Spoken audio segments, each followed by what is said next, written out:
কয়দিন ধরে মাছ মাংস খেতে খেতে আর ভালো লাগতেছে না, মুখে রুচিই নাই, মাছ মাংসের প্রতি আর ভক্তি নেই। তাই ভাবলাম যে আজ ভিন্ন রকমের ভিন্ন স্বাদে কোনো কিছু খাই, আর আমি সেটা করবে যাচ্ছি। আর দেখেন সে আমার এই যে পণ্ডিত মশাই লাভ পারতেছে না, হাঁটতেছে না, কি করতেছে কিছুই তো বুঝে উঠতে পারতেছি না।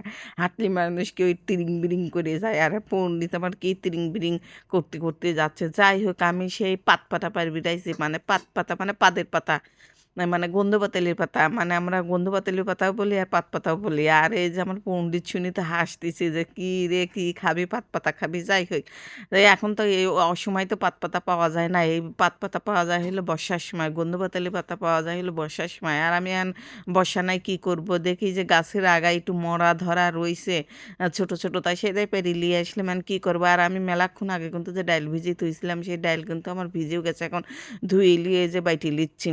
আর বেশি নিভাজ করে বাটবো না, খাচরা খাচরা করে বাটবো। আজ আমি কি 3 রকমের বড়া বানাবো।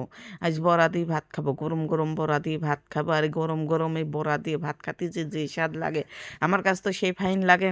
যাই হোক, আমার পাতাগুলো কিন্তু মানে এই যে ডালগুলো কিন্তু বাটা হয়ে গেছে, আর মেলায় বাটা হয়ে গেছে। যাই হোক, আমি সবগুলো দিয়ে বাটবো, যে গন্ধ পাতালি পাতা দিছি, আর হইলো পাতাকপির হইলো পাতা নিছি, আর ওই যে ধনে পাতা নিছি। আজ 3 রকমের বড়া বানাবো। আর 3 রকমের বড়া যে সেই স্বাদ হয়েছিল আর কি কব।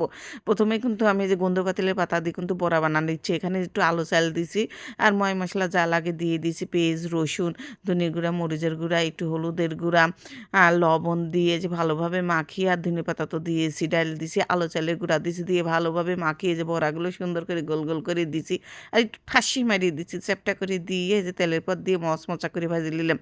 যাই হোক, আমার কিন্তু ওই যে ভাজা হয়ে গেছে, ধনে পাতা বড়া ভাজা হয়ে গেছে। এখন আমি এই যে নিচ্ছি হলো পাতাকপির বড়া। পাতাকপির বড়া ভাজি নেবো ওই সেমভাবে, একইভাবে ময় মশলা দিয়ে একটু চাউলের গুঁড়া দিয়ে মাখা নিচ্ছি। মাখা নিয়ে এই যে আমার কিন্তু পাতাকপির বড়াটাও হয়ে গেলে, এখন নেবো হলো পাত পাতার বড়া, গন্ধ পাতালি পাতা বড়া।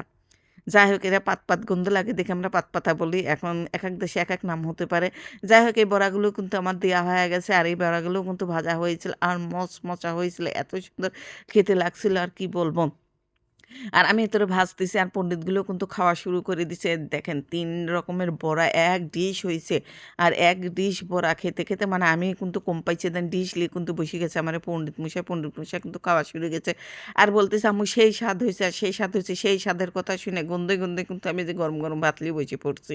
আর গরম গরম ভাত দিয়ে বড়া না খালে কিন্তু পরে কিন্তু খালে কিন্তু স্বাদ লাগবে না, ভালো লাগবে না। এই জন্যই আমি এই যে গরম গরম কিন্তু খাওয়া শুরু করে দিছি।